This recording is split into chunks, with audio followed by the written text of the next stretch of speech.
நீங்கள் பார்த்து கொண்டிருப்பது நாட்டுக்கோட்டை நகரத்தார் டிவி. அதுவும் நம்ம வளர்ந்து வருகிற மகன்கள் இருந்தால் கட்டாயம் முட்டும். மகளுக்கும் அம்மாவுக்கும் முட்டும், மகனுக்கும் அப்பாவுக்கும் படுமுட்டு முட்டும். ஒரு சின்ன பிரச்சனை எனக்கும் என் மகளுக்கும். என்னம்மா எவ்வளவோ செலவழித்து தானம்மா படிக்க வைக்கிறோம் அப்படின்னு ஒரு வார்த்தை. அது சொல்லக்கூடாது, சில சமயம் வந்துடும், பேரண்ட்ஸ்க்கு அது வந்துடும் தானே. என்னம்மா எவ்வளோ செலவழித்து தானம்மா படிக்க வைக்கிறோம். உடனே என் பொண்ணு என்கிட்ட, நீ செலவழிச்சதெல்லாம் கணக்கு போட்டு கொடுமா, நான் திருப்பி கொடுத்துட்றேன். இந்த வார்த்தை எல்லா வீட்லேயும் வரும். அது கேட்ட உடனே எனக்கு அப்படியே ஒரு திகைப்பூண்டை மிதித்தார் போலன்னு அந்த காலத்துலலாம் எழுதுவாங்க. அந்த மாதிரி ஒரு ஜெர்க்கு. ஏன் எனக்கு ஒரு பெரிய அதிர்ச்சி அலை மாதிரி வந்து என்னை தூக்கி தெரியுமா. அந்த வார்த்தையை நான் எங்கள் அம்மாட்ட சொல்லியிருக்கேன். அதே சொல் அப்படி திரும்பி வரும் வாழ்க்கையில் ஒன்று மட்டும் நிச்சயங்க, எதையெல்லாம் நம்ம போடுறோமோ அதெல்லாம் அப்படி வரும், திரும்ப எல்லாம் வரும். செல் விருந்துனா எங்கள் வீட்டுக்கு வந்த விருந்து, மாமா மச்சான் சித்தப்பா பெரியப்பா அத்தை, இந்த கோஷ்டி. அது இப்போல்லாம் பரவாயில்லைங்க. நாங்களும் சின்ன பிள்ளையா இருக்கும்போது ஓயாமல் வருவாங்க. இப்போல்லாம் போகவே முடியாது. நீங்கள் போயிடுவீங்க ஒரு வீட்டுக்கு தகவல் சொல்லாமல், மானக்கேடு உண்டாகும்.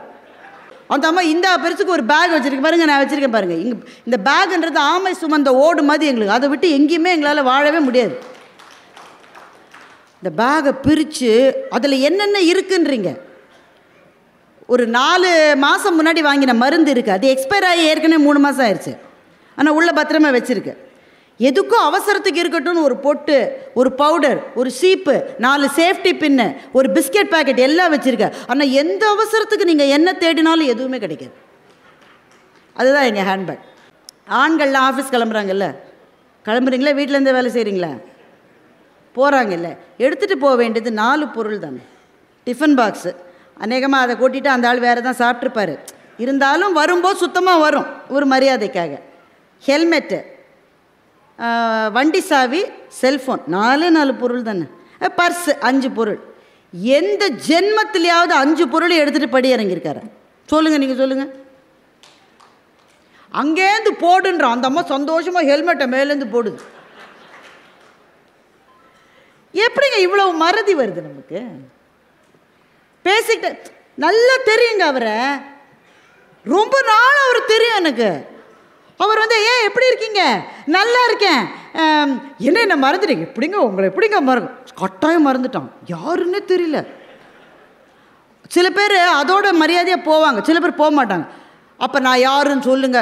அது தெரியாமல் தானே நான் கஷ்டப்பட்டுருக்கேன். என் பேர் என்னன்னு சொல்லுங்க. பெரிய ஜவஹர்லால் நேரு, இவர் பேரை யாருமே மறக்காமல் இருக்கிறதுக்கு என் பேர் என்னன்னு சொல்லுங்க. எவ்வளவு எம்பாரசிங்காக இருக்குல்ல. சென்னையில் வைர நகைகள் வாங்க R Arunachalam, A Ramnath, Smart Diamonds, traditionally modern jewellery, T Nagar, Chennai. ஆன்மீக ஆனந்தம் தரும் சிவம் திருநீர் அணிந்து சிந்தை குளிர்வீர். உங்கள் வாழ்வு சிறக்க சிவம் திருநீர் அணிவீர்.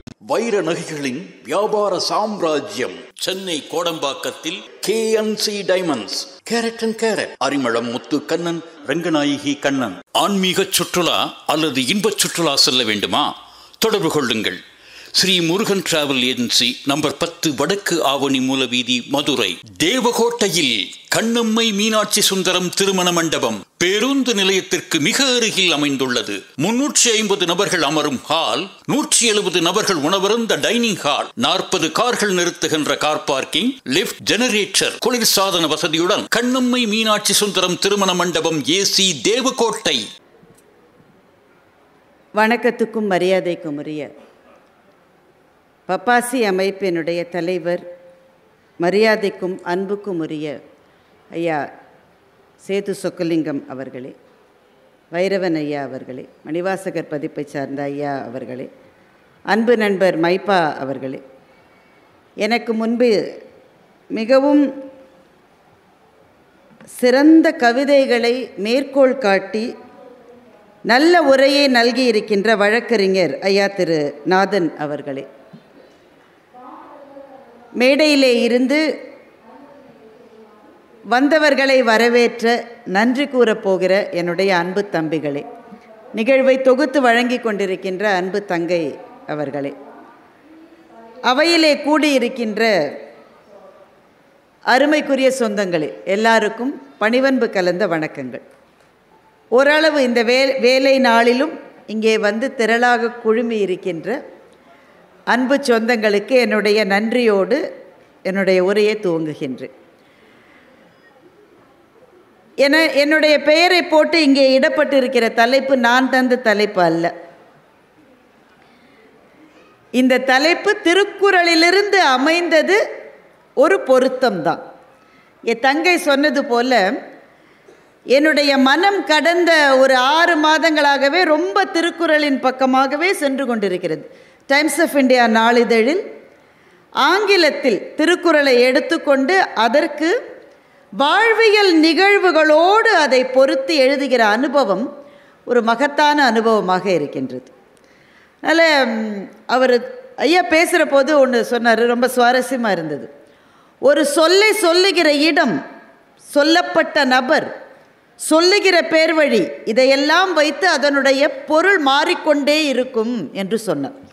ரொம்ப அழகான ஒரு கவித்துவமான ஒரு சிந்தனையை அவர் இங்கே வைத்தார். அது உண்மைதான் இல்லையா? திருக்குறள் கூட அப்படித்தான். நாம் முதல்ல திருக்குறளை பெரும்பாலும் பார்த்தது பஸ்ஸில் போன போதான் பார்த்துருப்போம். அப்போ தான் நாங்கள் பார்த்துருப்போம். அப்போ அந்த வயசில் கேட்டிருப்போம், இவர் யாருங்க தாடி வச்சுக்கிட்டு ஒருத்தர் இருக்காரு, யார் இது? விவரம் தெரிஞ்சவங்க இருந்தால் விளக்கியிருப்பாங்க, விவரம் தெரியாதவர் இருந்தால் அவங்க தான் பஸ் ஓனர், ஒருவேளை சொல்லியிருக்கலாம். அதுதான் முதல் கட்ட அறிமுகமாக நம்மில் பல பேருக்கு இருக்கும். 2வது கட்ட அறிமுகம் நாம் தமிழை பாடமாக படிக்க ஆரம்பித்த போது, 2ஆம் வகுப்புலையோ 3ஆம் வகுப்புலையோ படிக்க ஆரம்பிக்கிற போது மனப்பாட செய்யுள் முதல்ல அவர் தான் இருப்பார். தமிழ் பாட நூலில் அவருடைய படம் தான் இருக்கும். அதை வைத்து தான் நாம் தொடங்குவோம். அந்த குறளை அந்த வயதில் படித்த போது புரிந்ததா என்றால் புரியும். ஏன்னா தமிழ் ஆசிரியர் ஏதோ விளக்கி இருப்பார். அதே குறள் தான். ஆனால் நமக்கு ஒரு 20 வயதிலோ 30 வயதிலோ அதை படிக்கிற போது அதனுடைய டைமென்ஷனே வேறையாக தெரியும். நமக்கு ஒரு நடுத்தர வயதுக்கு வருகிற போது 40-50 வயதுக்கு நாம் வந்தால் அதே குறளினுடைய பொருள் பிரம்மாண்டமாக நமக்கு முன்னாலே எழுந்து நிற்கும். இன்னும் வயதாகிற வரம் நமக்கு இருந்தால் ஒரு 80 வயது 85 வயது அதை படித்தா ஒருவேளை இன்னும் புது புது பரிமாணம் அதிலே தோன்றுவதற்கும் வாய்ப்பு இருக்கிறது. அப்படிப்பட்ட சுரங்கம் திருக்குறள். அதே குறள் தான், மாறலை. நம்ம ஒரு சொல்லை எடுத்து இன்னொரு சொல்ல போடவே முடியாத ஒரு கவிதை உண்டென்றால் அது வள்ளுவனுடைய கவிதை தான். அதனால்தான் ஐயா மகாகவி பாரதியை பற்றி நிறைய சொன்னார். நல்ல வித்தியாசமான அவருடைய வாழ்க்கையில் நடந்த நிகழ்வுகளை ஐயா எடுத்து சொன்னார். அவரை பார்க்குற போது எனக்கு வலம்புரிஜான் ஐயாவை பார்க்குற மாதிரி இருக்கு. வலம்புரிஜான் ஐயா அவர்களோடு தான் என்னுடைய முதல் தொலைக்காட்சி நிகழ்ச்சியை நான் செய்தேன். படித்ததில் பிடித்தது என்கின்ற ஒரு நிகழ்வு. அதில் வலம்புரிஜான் ஐயா அவங்களோட சேர்ந்து நீங்கள் அதை சொல்லணும் என்ற போது ரொம்ப எனக்கு அச்சமாக இருந்தது. ஏன்னா அவர் எப்படி படிப்பாருன்னு நான்லாம் சொன்னால் நீங்கள் நம்பவே மாட்டீங்க. வலம்புரிஜான் ஐயா அவர்களுக்கு அப்போவே கண்ணில் பவர் ரொம்ப அதிகமாயிருச்சு. அதனால் ரொம்ப தடிமனான கண்ணாடியை தான் போட்டிருப்பார். அதை போட்டால் கூட புத்தகத்தை இந்த டிஸ்டன்ஸில் வச்சு கூட படிக்க அவருக்கு கஷ்டம். அதனால் இவ்வளவு அருகிலே வைத்து படித்தால்தான் அவருக்கு தெரியும். அந்த ஷூட்டிங் நடக்குதுன்னு வச்சுக்கோங்களேன், ஒரு 2 மணி நேரம் நடக்கும். அது நடுவில் பிரேக் விடுவாங்க. இப்போ மாதிரியான அவ்வளவு சொஃபிஸ்டிகேட்டட் கேமராஸ்லாம் அப்போ கிடையாது. அதனால் நிறுத்தி தான் எடுப்பாங்க. அப்புறம் ஒன்று எடுத்துகிட்டு இது சரியாக வரல திரும்ப பேசுங்கம்பாங்க. இப்போ நான்லாம் அப்போ ப்ரிப்பேர்ட் டெக்ஸ்ட்டு தான். ஏன்னா ஒரு நிகழ்ச்சிக்கு போகுதுன்னா போய் ப்ரிப்பேர் பண்ணி எழுதி வச்சுக்கிட்டு தான். இப்போ ஐயாவை இது சரியாக வரலையா, நீங்கள் இந்த புத்தகத்தை பற்றியே திரும்ப பேசுங்கன்னா என்ன ஆச்சரியம்னா, முன்னாடி பேசினார்ல அதில் ஒரு சொல் கூட ரிப்பீட் ஆகாது. புதிதாக அதே புத்தகத்தை பற்றி வேறு ஒன்று சொல்லுவார் அவர். அப்படி படிப்பு ஒன்றே தன்னுடைய ஆன்மாவினுடைய தாகமாக வாழ்ந்தவர் வலம்புரி ஜான் ஐயா அவர்கள். படித்து கொண்டே இருப்பார், நடுவில் பிரேக் வர்ற போதெல்லாம் படிச்சுக்கிட்டே தான் இருப்பார். சகோதரரை பார்க்கிற போது அவருடைய நினைவு தான் எனக்கு வந்தது. ஒரு மாபெரும் சிந்தனையாளர், படிப்பாளி. அவரிடமிருந்து தான் படிக்காத நாளெல்லாம் வாழ்க்கையில் நாம் வீணாக கழித்த நாள் என்ற சிந்தனை வலம்புரி ஜான் ஐயா அவர்களிடமிருந்து தான் எனக்கு வந்தது. இந்த மேடையில் அவரை நான் நினைத்து மனதால் தொழுகின்றேன்.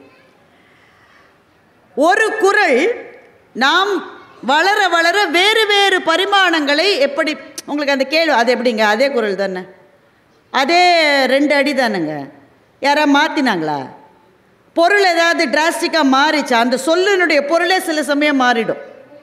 ஒரு சொல்லுக்கான பொருளே ஒரு 20-30 வருஷங்களில் மாறியே போயிடும். அப்படி ஏதாவது மாறிச்சா? வள்ளுவர் போட்ட சொல் எதுவுமே அப்படி இல்லையே. அது அப்படியே அந்த இடத்துல ஆணி போல நின்றுட்டு இருக்கேன். அந்த சொல்லை எடுத்துகிட்டு இன்னொரு சொல்ல உங்களால் போடவே முடியாது.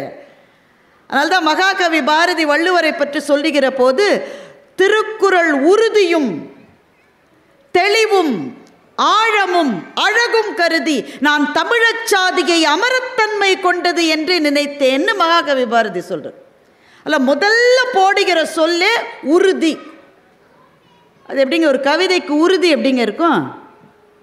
நம்ம என்ன இந்த ஓயாமல் டிவியில் இந்த அட்வர்டைஸ்மெண்ட் வந்துட்டே இருக்குமே, இந்த இரும்பு கம்பிக்கு தான் உறுதி இருக்கிறதுன்னு, அது மாதிரியா?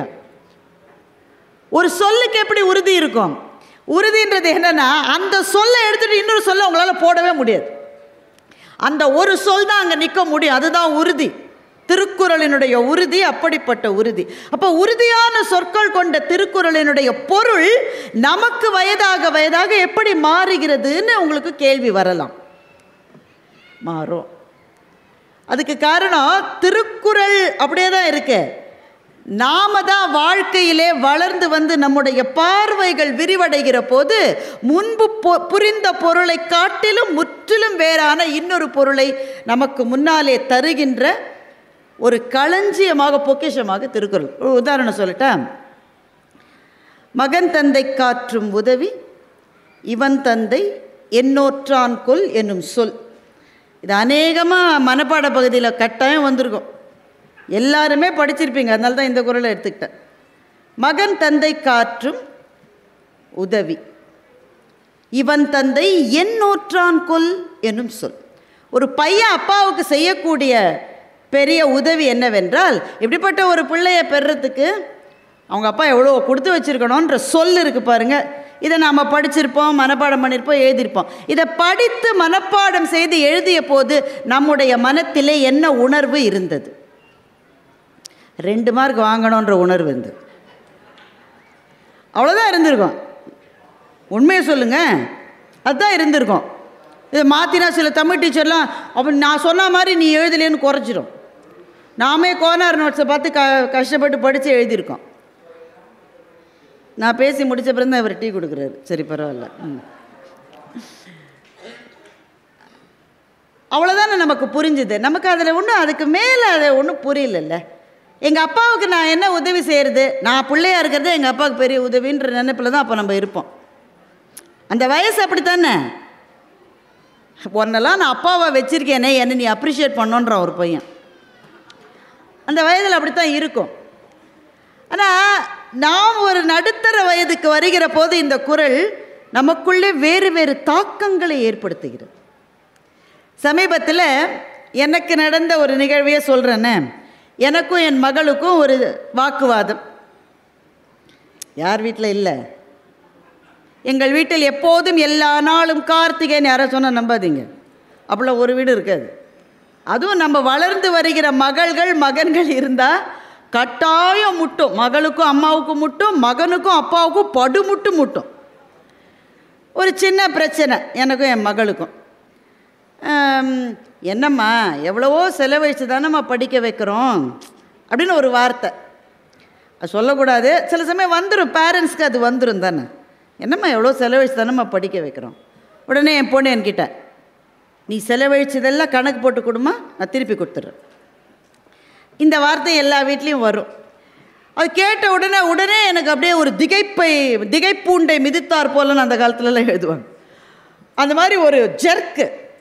அவள் சொன்னதுக்காகலாம் இல்லை, ஏன்னா அது நான் அடுத்த நிமிஷமே சண்டை சரியாயிரும் எங்களுக்குள்ள. ஏன் எனக்கு ஒரு பெரிய அதிர்ச்சி அலை மாதிரி வந்து என்னை தூக்கி தெரியுமா? அந்த வார்த்தையை நான் எங்கள் அம்மாட்ட சொல்லியிருக்கேன். அதே சொல் அப்படி திரும்பி வரும் வாழ்க்கையில் ஒன்று மட்டும் நிச்சயங்க, எதையெல்லாம் நம்ம போடுறோமோ அதெல்லாம் அப்படி வரும், திரும்ப எல்லாம் வரும். அதை பற்றி சந்தேகமே வேணாம் நமக்கு. இது அவனை அடிக்கணும், நீங்கள் எதெல்லாம் போடுறீங்களோ அது கட்டாயமாக ஒரு சுற்றி வந்து அதுவே நம்மளை அடிக்கும். இந்த சொல் எனக்கு ஏன் ஜர்க்கை ஏற்படுத்திருச்சுன்னா, இதே சொல்ல நான் முன்னாடி கேட்டிருக்கேன், நானே பேசி நான் கேட்டிருக்கிறேன். நான் வந்து என்ஜினியரிங் முடித்த பிறகு ஒரு நிறுவனத்திலிருந்து எனக்கு ஒரு வேலைக்கான ஒரு ஆஃபர் வந்தது. அதை எடுத்துக்கொள்வதில் எனக்கு சில தயக்கங்கள் இருந்தது. அந்த வயசு அப்படி தானே, நம்ம இஷ்டம் தானே. எனக்கு தெரியும் அவள் எங்கள் ஜெனரேஷன்லேயே அதெல்லாம் சொல்லியிருக்கோன்னா இந்த காலத்தில் என்னென்ன சொல்லுங்க பிள்ளைங்க இல்லையா. எனக்கு தெரியும்மா, நான் பார்த்துக்கிறேம்மா. இல்லைம்மா, எங்கள் அம்மா எனக்கு எக்ஸ்பிளைன் பண்ணுறாங்க. இதெல்லாம் கூட நல்ல அம்மா, என்னை படிக்க வைக்க நீ என்ன செலவழிச்சிருக்க முடியும்? நான் பிடெக் படித்தப்போ ஒரு செமஸ்டருக்கு 600 ரூபாவோ 700 ரூபாவோ சார், நம்புவீங்களா? 8 செமஸ்டருக்கு அவ்வளோதான் கட்டினாங்க. அதுவே ஆனால் பெரிய தொகை எங்கள் வீட்டில். நான் அம்மாட்ட சொன்னேன், நான் திருப்பி கொடுத்துட்றேம்மா, நீ எவ்வளோ செலவழிச்சோ 8 செமஸ்டருக்கு நான் திருப்பி கொடுத்துட்றேம்மா. எங்கள் அம்மா ஒன்றும் சொல்லலை, அதிர்ச்சியும் அடையலை, ஒரு சின்ன புன்னகை தான் எங்கள் அம்மா எப்போவுமே. அந்த சின்ன புன்னகையோடு போயிட்டாங்க. அந்த சொல்ல ஆனால் காலத்தில் உறைந்து அப்படியே நின்று கிட்டத்தட்ட 24 வருஷம் கழித்து திரும்ப எனக்கு வருது. என் மகள் அதை சொன்ன உடனே எனக்கு ஒரு சின்ன ஆசை, எங்கள் அம்மா வாழ்ந்த வீட்டை போய் பார்க்கணுன்னு. வீடு அப்படியே தான் இருக்குது, அம்மா இல்லை, வீடு அதே வீடு தான். இப்போ பூட்டி இருக்குது, கொஞ்ச நாளாக பூட்டி இருந்தது வீடு. வீட்டுக்கு போய் கதவை சாவியை வாங்கிக்கிட்டு திறந்தேன். கொஞ்சம் சுத்தம் சுமார் தான். எங்கள் அம்மா இருந்தால் அப்படி விட்டுருக்க மாட்டாங்க. பார்த்து வச்ச தரை, அந்த தரையில் உட்காந்துக்கிட்டேன். அந்த சொல் அந்த இடத்துல தான் எங்கேயோ இருக்கும் அந்த சொல், இல்லை? நான் சொன்ன சொல் அங்கே தானே இருக்கும். நான் எல்லாத்தையும் திருப்பி கொடுத்துட்றேம்மா. நான் எங்கள் அம்மாட்ட கேட்டேன், எங்கள் அம்மா இல்லை, ஆனால் கேட்டேன். அவங்களுக்கு கேட்கும், நம்ம கேட்குறதெல்லாம் கேட்கும். அவங்கக்கிட்ட, அம்மா நான் திருப்பி கொடுத்தேனம்மா உனக்கு, நீ எனக்கு கொடுத்ததெல்லாம் நான் திருப்பி கொடுத்தேனம்மா. கொடுக்க முடியும்னு நினைக்கிறீங்க? யாராலையாவது கொடுக்க முடியுமா? எங்கள் அம்மா இல்லை, ஆனால் இருந்தால் என்ன சொல்லியிருப்பாங்க தெரியுமா? எப்போவுமே அப்பா அம்மாவுக்கு திருப்பி கொடுக்க முடியாதும்மா, நீ அதெல்லாம் உன் பிள்ளைகளுக்கு தான் திருப்பி கொடுக்க முடியும். You can't ever repay your parents, but you can give only to your children. நீ மேலேருந்து வாங்கினதை ஒரு நாளும் மேலே திருப்பி கொடுக்கவே முடியாது. நான் பட்டுப்பாடு வாங்கி கொடுத்தேன்ல, பட்டுப்பாடு வாங்கி கொடுத்தேன்ல, எங்கள் அப்பாவுக்கு தனியாக ஒரு ரூம் கொடுத்துருக்கேன்ல, டிவி வாங்கி கொடுத்துருக்கேன்ல. இந்த தராசில் ஒரு நாளும் உங்களால் சரியான நிறையோடு உங்கள் எடைக்கு அவங்க வச்ச எடைக்கு நிகராக ஒரு நாளும் வைக்கவே முடியாது. ஆனால் என்ன செய்ய முடியும்னா, நமக்கு அடுத்த தலைமுறைக்கு நம்ம கொடுக்க முடியும். அதனால் நான் எங்கள் அம்மாட்ட மானசீகமாக கேட்டேன், அம்மா நான் திருப்பி கொடுத்தேன் அம்மா உனக்கு. எங்கள் அம்மா இருந்தால் அதை தான் சொல்லியிருப்பாங்க, ஒரு நாள் திருப்பி கொடுக்க முடியாதுடா, நீ உன் பிள்ளைங்களுக்கு கொடு, அதுதான் எனக்கு சந்தோஷம்னு எங்கள் அம்மா சொல்லியிருப்பாங்க. அந்த நேரத்தில் இந்த குறளை யோசிச்சு பாருங்க. மகன் தந்தை காற்றும் உதவி அல்லது மகள் தாய் காற்றும் உதவி, நம்ம மாற்றிக்கலாம் அதை.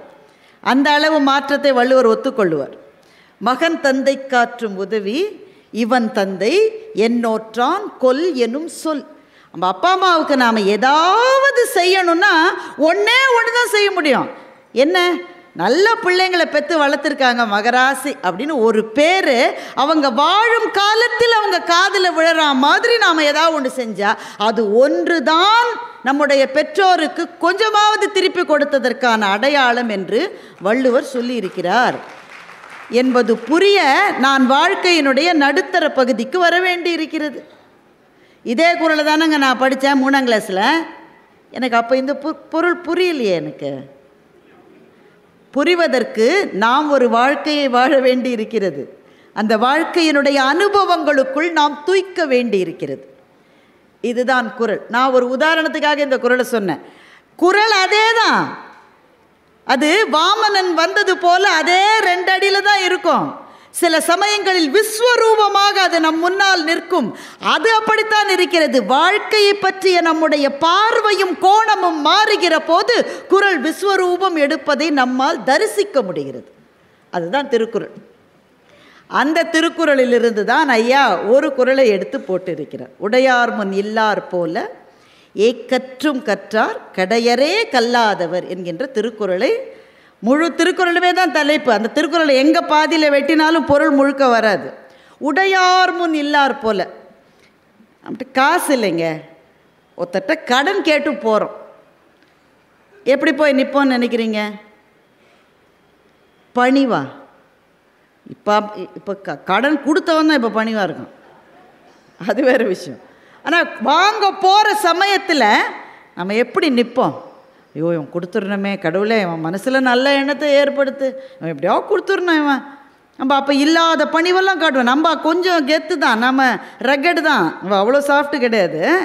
இருந்தாலும் அந்த நேரத்தில் கொஞ்சம் இப்படா ஐயா நீங்கள் தான் ஐயா, உங்களை மாதிரி உண்டாயா, நீங்கள் செஞ்சாதாயா உண்டு, ரொம்ப கஷ்டம்யா, அப்படி தானே நின்னோம் நம்ம. அப்படி நிற்கிற மாதிரி நீ போய் நில்லுடான்றார் வள்ளுவர். யார் முன்னாடி? பணம் இருக்கிறவங்க முன்னாடியா? அல்ல. உனக்கு அறிவை கொடுப்பதற்காக ஒரு ஆசிரியன், ஒரு குரு, ஒரு ஆசான் இருக்கான்ல, அவன் முன்னாடி நீ போய் நிற்கிற போது எப்படி நிற்கணுமா தெரியுமா? உடையார் முன் இல்லார் போல.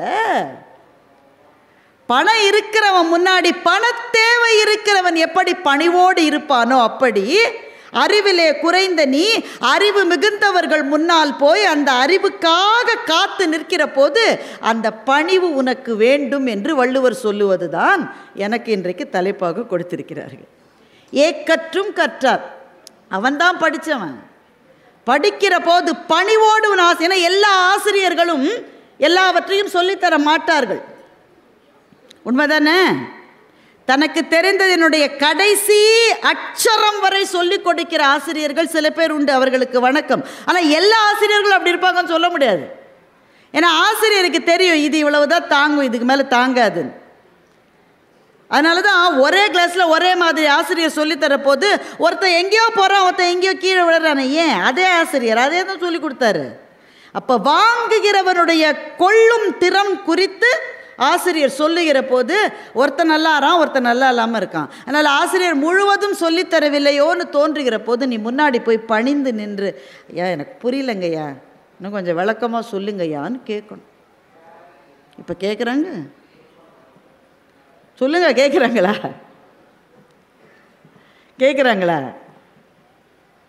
அப்போ கல்வி என்பதில் பணிவு என்பது ஒரு பகுதின்னு வள்ளுவர் சொல்கிறாருங்க. அந்த பணிவு இருக்கிற போதுதான் சொல்லிக் கொடுக்கிறவரினுடைய அத்தனை சொத்து, நமக்கு சொத்துன்னா ப்ராப்பர்ட்டி இல்லை, அந்த ஞானம், அந்த திறம், அந்த தெளிவு, அது முழுக்க எனக்கு வரணும்னா எனக்கு பணிவு இருக்கணும்ன்ற. ஐயா மகாபாரதத்தை பற்றி நிறைய பேசினார், ரொம்ப இன்ஸ்பிரேஷனலாக இருந்தது. அதில் துரோணர் ஆசிரியர், அவர் நல்ல ஆசிரியராக இல்லையா அது வேறு டிஸ்கஷன். ஆனால் அவர் யாருக்கு நல்ல ஆசிரியராக இருந்தாலும் அந்த அர்ஜுனன் என்ற மாணவன் எப்படி இருந்தான்னு மகாபாரதத்தில் குறிப்பு இருக்குது. ஒவ்வொரு நாளும் துரோணர் கண் விழிக்கிற போது அர்ஜுனனுடைய முகத்தில் தான் கண் விழிப்பார். ஏன்? அவர் எந்திரிக்கிறதுக்கு முன்னாடி அவன் வந்து வெயிட் பண்ணிகிட்டு இருக்கான். ஏய் கிளாஸு 9:30 தான்ப்பா, நீ ஏன்ப்பா காலையில் 5:30 வந்த அப்படின்னு அவரும் கேட்டதில்லை.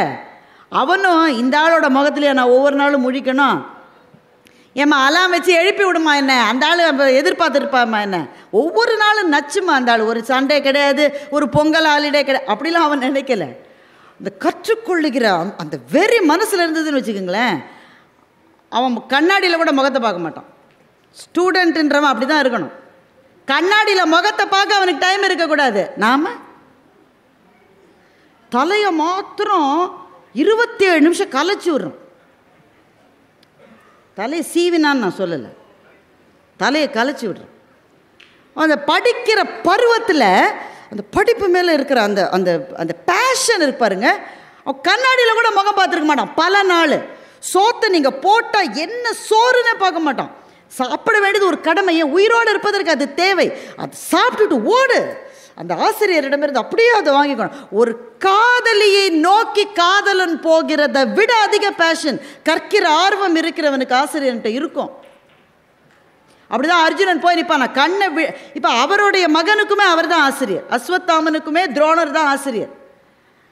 அவனும் நிற்கல, அந்த அவன் அதே வீட்டில் தான் தூங்கிட்டு இருப்பான் அப்பாவுக்கு பக்கத்தில். அப்பாவுக்கு மேலே காலை போட்டு கூட தூங்கலாம், அந்த உரிமை அவனுக்கு இருக்குது. இவனுக்கு அந்த உரிமைலாம் கிடையாது, இவன் பக்கத்தில் பணியோடு தான் நிற்கணும். இவன் அரசிளங்குமரன், அவர் அரசனை நம்பி வாழ்கின்ற ஒரு சாதாரண ஆசிரியர். ஆனால் இவன் போய் நின்று இருக்கான். ஏன்? அதனால்தான் துரோணர் தன்னுடைய வித்தையினுடைய அத்தனையும் அர்ஜுனனுக்கு கொடுத்து விட்டார். மாணவனுக்கு அந்த பணிவு இருக்கணும். உடையார்மன் இல்லார் போல ஏக்கற்றும் கற்ற அவன் தான் படித்தவன் வள்ளுவர் சொல்கிறார். சரி, ஒருத்தன் இப்படி படிக்கலை, அவெல்லாம் ஒரு ஆளுன்னு அவன் முன்னாடி நான் போய் இப்படி ஒருத்தன் நினைக்கிறான்னு வைங்களேன், அவனை பற்றி வள்ளுவர் என்ன சொல்கிறார்? கடையரே கல்லாதவன்ட்டார். கடையரே, அவன் கீழானவன்ட்டார். இப்போ மேலானவன் கீழானவன் என்பதை நம்முடைய சமூகம் வள்ளுவர் காலத்தில் எப்படி வைத்திருந்தது? சாதி அடுக்குகளால் வைத்திருந்தது. இன்னமும் கூட அப்படி தான் இருக்கு.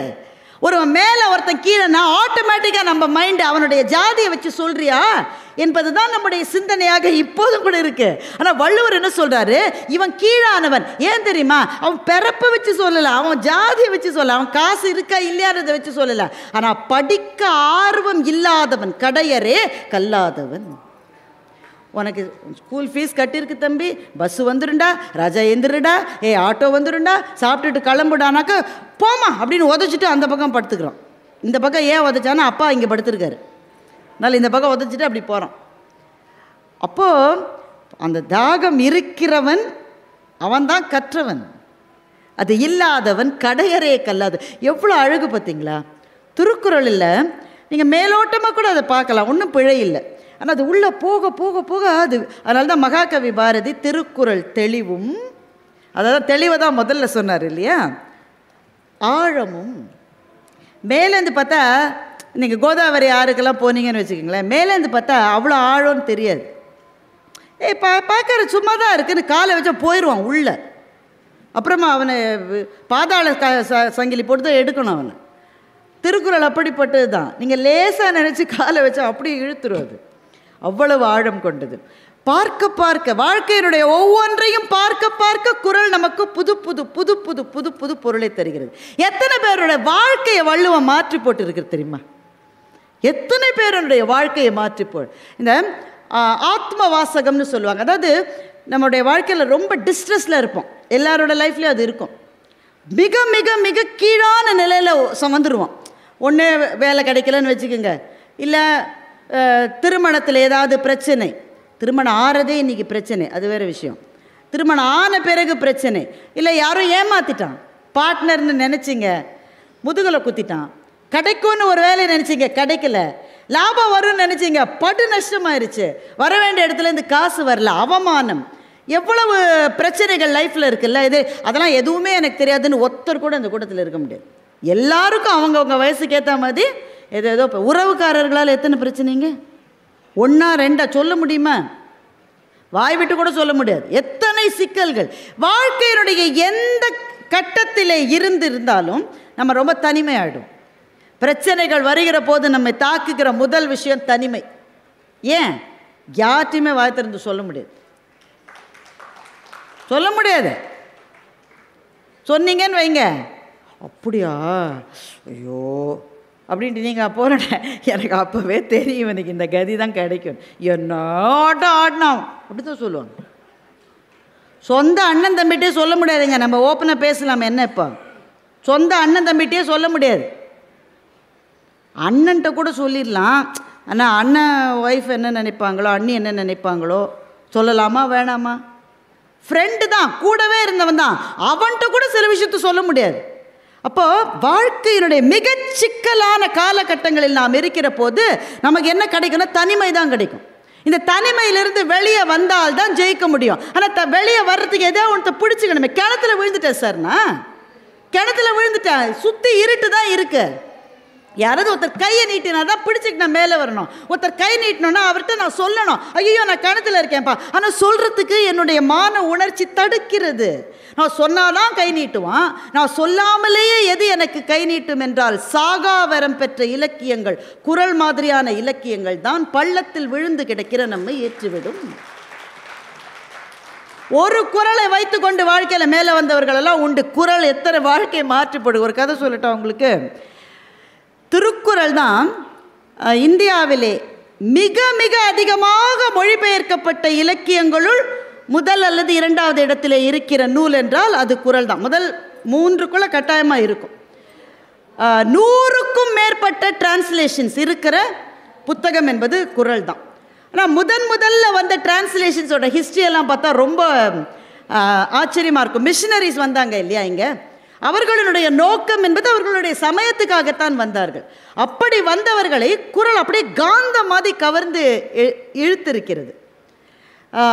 கால் கிரவுல் என்ற ஒரு ஜெர்மானிய அறிஞர், அவர் ஒரு மிஷினரி தான், ஒரு பாதிரியார். அவர் இங்கே வந்திருக்காரு, சவுத் இந்தியாவுக்கு வந்திருக்காரு. குறளை பற்றி கேள்விப்படுகிறார். என்ன சொல்லியிருப்பாங்க அவரோட மொழியில், யாரோ மொழிபெயர்த்து 2 லைனாக ஒருத்தர் எழுதிட்டு போயிருக்காரு, ஒரு தாத்தா எழுதிட்டு போயிருக்காரு.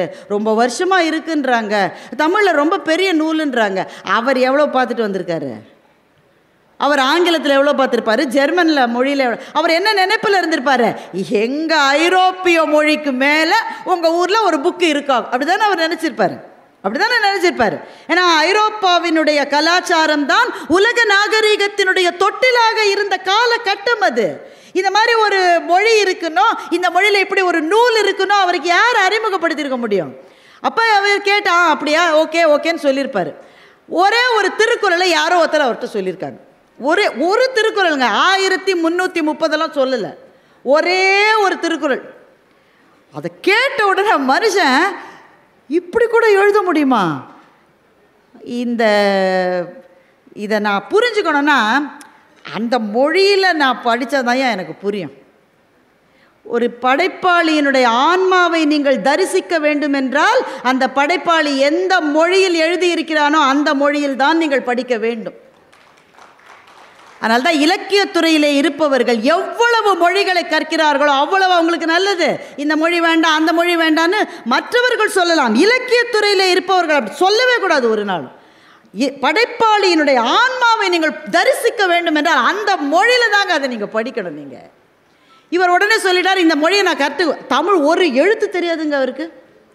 தமிழை கற்று நல்லா புரிந்து திருக்குறள் மாதிரியான இலக்கியங்களை புரிந்து கொள்ளுகிற அளவுக்கு தமிழை கற்று தமிழ் மொழியில் அவர் ஒரு மேதையான பிறகு திருக்குறளை முழுவதும் படித்து, இந்த வருஷத்தை மாத்திரம் நல்லா நினைவு வச்சுக்கோங்க, 1854ஆம் ஆண்டு திருக்குறளை முதலில் ஜெர்மன் மொழியிலும் பிறகு லத்தீன் மொழியிலும் மொழிபெயர்த்தார். கால் கிரவுல் அவருடைய பேர். அதுதான் ஆரம்பம். அதற்கு பிறகு எவ்வளவு மொழிபெயர்ப்பு, ஜியு போப் அவர்களுடைய மொழிபெயர்ப்பெல்லாம் அதற்கு பிறகு வந்தது தான். இத்தனை மொழிபெயர்ப்புகளுக்குமான வாசலை திறந்து வைத்தது ஒரே ஒரு திருக்குறள். ஏன்னா ஒரு திருக்குறளை கேட்டு தானே மனுஷன் ஐயோ இப்படி அது என்ன திருக்குறள்னு தெரிஞ்சுக்க உங்களுக்கு ஆவலாக இருக்குல்ல. அப்படி என்னங்க ஒரு திருக்குறளில் அந்த ஆளோட லைஃபே மாறி போயிடுச்சுங்க.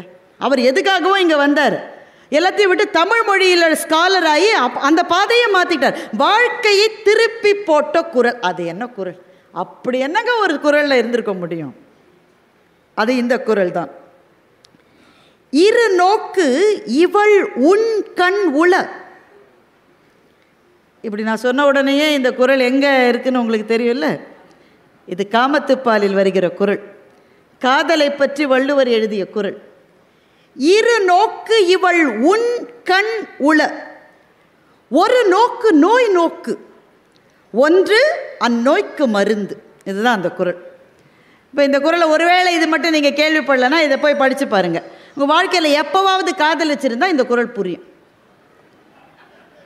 இது மட்டும் காதலிக்கலைன்னா எப்போ காதலிக்கிறீங்களோ அப்போ இந்த குறள் புரியும். இரு நோக்கு இவள் உன் கண் உள. அந்த ஆள் பாருங்க, எனக்கு அப்படி வருதுங்க. ஒரு சொல்ல கூட நீங்கள் எடுத்துட முடியாது. இரு நோக்கு இவள் கண் உள. புரியுதில்ல? புரியுதா இல்லையாங்க? நான் என்னங்க இவ்வளவு ரசித்து சொல்லிட்டு இருக்கேன். இரு நோக்கு இவள் கண் உளவே போரும் தானே. இவ பார்த்தா 2 பார்வை இருக்க மச்சான் அவளுக்கு, அதுவே போரும் தானே. அவருக்கு அதில் திருப்தி இல்லை. இரு நோக்கு இவள் உன் கண் உள. அவள் எதையும் உண்றதுன்னா சாப்பிட்றது. எதை சாப்பிட்றா? மிளகா பஜ்ஜியா? இங்கே எதில் ஸ்டால் போட்டிருக்காங்களா? அங்கேருந்து எதாவது வாங்கி சாப்பிட்றல? ஸ்விக்கிலேருந்து ஆர்டர் பண்ணியிருக்காளா? பிரியாணி ரைஸா? அவள் எதை உண்கிறா தெரியுமா? இவனை உண்றோம். இவத்த நம்ம பரிதாபப்பட்ட பயவத்தை இருக்கான்ல, அவனை போகிற போக்கில் தான் பார்த்துட்டு போயிருக்கான். அப்படியே இப்போ இந்த காலம் மாதிரியா அப்படியே நின்று நேருக்கு நேர், அதுக்கெல்லாம் வாய்ப்பே கிடையாது. அந்த காலத்தில் எதிரிலேயே நிற்க முடியாது. அவன் போகிற போக்கில் ஒரு லுக் விட்டுட்டு போயிட்டான், அவ்வளோதான். அந்த பார்வை அவன் நிற்குது. அது அந்த பார்வை சாதாரண பார்வை இல்லை, அவனை உண்ணுகிற பார்வை. இரு நோக்கு இவள் உன் கண் உள. அதற்கு உரையாசிரியர்கள் உண் என்றால் மை உண்டன்னு உரை எழுதியிருக்காங்க. மையை உண்ட கண் அவளுடைய கண். உரையாசிரியர்கள் சொல்வதையும் நாம் ஏற்றுக்கலாம். ஆனால் என்னுடைய மனசுக்கு என்ன தோணுதுன்னா, நம்ம தாத்தா அவ்வளோ சாதாரணமான ஆள் இல்லை. அவள் கண்ணுக்கு ஐலைனர் போட்டிருந்தாலோ போடலையோ எனக்கு தெரியாது. ஆனால் அவளுடைய பார்வை அவனை உண்டது. அவனை உண்ணுகிற கண் அவளுடைய கண். இரு நோக்கு இவள் உன் கண் உள. சரி, அவள் பார்த்தா 2 தடவை பார்க்குறா, 2 பார்வையாக இருக்கு. சரி, என்ன செய்யுது? ஒரு நோக்கு நோய் நோக்கு. அவள் பார்த்த உடனே எனக்கு முடியலைங்க, அப்படியே வெலைன்னு ஆயிடுச்சு எனக்கு. அது நோய் தானேங்க? நோயா இல்லையா? என்னங்க யாருமே காதலிகளை போல இருக்கு இந்த மொத்த கூட்டத்துலையும். கொஞ்சம் வயதானவர்கள் கட்டாயமாக காதலிச்சிருப்பீங்க. பார்த்தீங்களா? அவர் ஒருத்தர் தான் கை நீட்டுறாரு. ஒரு நோக்கு நோய் நோக்கு. அந்த அவன் என்னை பார்த்த உடனே, இதை புதுக்கவிதைக்காரன் இதை எழுதினான். கண்ணே என்னை ஒரு முறை பார்த்தாய், என் இதயத்துக்குள் முள் தைத்தது. முள்ளை முள்ளால் தானே எடுக்க வேண்டும், எங்கே இன்னொரு முறை பார் என்று இதை புதுக்கவிதை ஆக்கினான். அது வள்ளுவன்ட்டு வந்தது தான். அது ஒரு நோக்கு நோய் நோக்கு. ஒரு தடவை பார்த்த உடனே எனக்கு ஒரு மாதிரி ஆயிடுச்சு, முடியல. ஒரு நோக்கு நோய் நோக்கு. இப்போ நீங்கள் இந்த கவிதை எழுதுறீங்கன்னு வச்சுக்கோங்களேன், எப்படி எழுதுவீங்க? ஒரு நோக்கு நோய் நோக்கு, மறுநோக்கு அந்நோய்க்கு மருந்து. இப்படி தானே நம்ம எழுதுவோம். என்னங்க, அப்படி தானே எழுதுவோம். ஒன்று மற்றொன்று. எப்போ ஒன்றுன்னு சொல்லிட்டோமோ அப்போ இன்னொன்று இருக்குன்னா மற்றொன்று. இவங்க 2 பேர் பேசுகிறாங்க. சார் முதல்ல பேசிட்டாரு, மற்றொன்று பாரதி பாஸ்கர், அப்படி தானே சொல்லுவோம். ஒன்று அவர், மற்றொன்று பாரதி, இப்படி தானே பேசுவீங்க.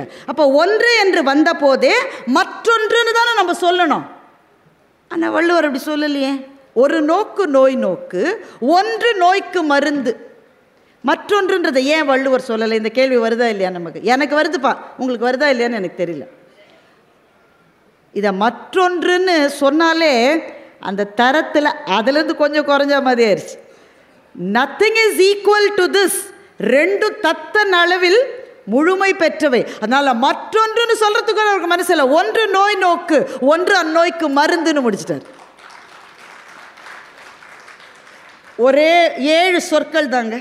இப்போ நான் எவ்வளோ நேரம் பேசியிருக்கேன், பேசுகிற நேரத்தில் பாதி முடிஞ்சிருச்சு எனக்கு. இப்போ இந்த குறளுக்குள்ளே இவ்வளவு இறங்க முடியும் என்றால் இதை கேட்டுத்தான் டாக்டர் கார்ல் கிரவுல்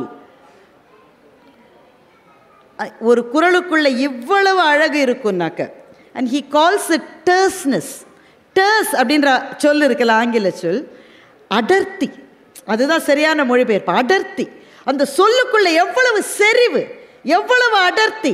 ஒரு சொல் இன்னொரு சொல்லை மிஞ்சாத அழகும் அடர்த்தியும் இருக்கிற இந்த இலக்கியத்தை நான் கற்க வேண்டும் என்றால் தமிழ் மொழியை கற்றால் தான் முடியும் என்று தமிழ் மொழியை கற்றார் அந்த அறிஞர். அவருக்கு பின் வந்த மிஷினரிஸும் அதையே தான் ஃபாலோ பண்ணாங்க. மீள மீள மீள மீள தமிழ் மொழியை கற்று, தமிழ் மொழியை அறிந்ததே திருக்குறளை அறிந்து கொள்வதற்காகத்தான் என்ற அளவு. இதில் நமக்கு ஒரு இன்ட்ரெஸ்டிங்கான சைடு எஃபெக்ட் இருந்தது. சில மருந்துக்கெல்லாம் நல்ல சைடு எஃபெக்ட் இருக்கும், பொதுவாக மோசமான சைடு எஃபெக்ட் தான் இருக்கும். சில மருந்துக்கு நல்ல சைடு எஃபெக்ட் இருக்கும். இந்த மருந்துக்கு ஒரு side effect, interesting side effect இருந்தது. என்னென்னா, ஐரோப்பாவிலே வாழ்ந்த அறிஞர்கள், இதை போஸ்ட் ரினைசான்ஸ் பீரியட்னு சொல்லுவாங்க. மறுமலர்ச்சிக்கு பின் இருந்த அங்கே இருந்த அறிவாளிகள், திங்கர்ஸு எல்லாருமே என்ன நினைச்சாங்கன்னா, ஐரோப்பாவை தவிர அறிவு இந்த பூகோளத்தில் வேற யாருக்குமே கிடையாது பூமியில் நினச்சிட்டு இருந்தாங்க. ஐரோப்பா தாங்க, நாங்கள் தாங்க எல்லா உலகத்துக்கே எல்லாத்துக்கும் சொல்லி கொடுத்தோம். திருக்குறள் போன பிறகுதான் இவ்வளவு சிறந்த செறிவுள்ள ஒரு இலக்கியம் இந்த நாட்டில் இருக்க முடியும் என்று சொன்னால் இந்த நாட்டினுடைய பண்பாடு எவ்வளவு பெரியது என்று ஐரோப்பியர்களுக்கு பாடம் புகட்டியதே திருக்குறள் தான்.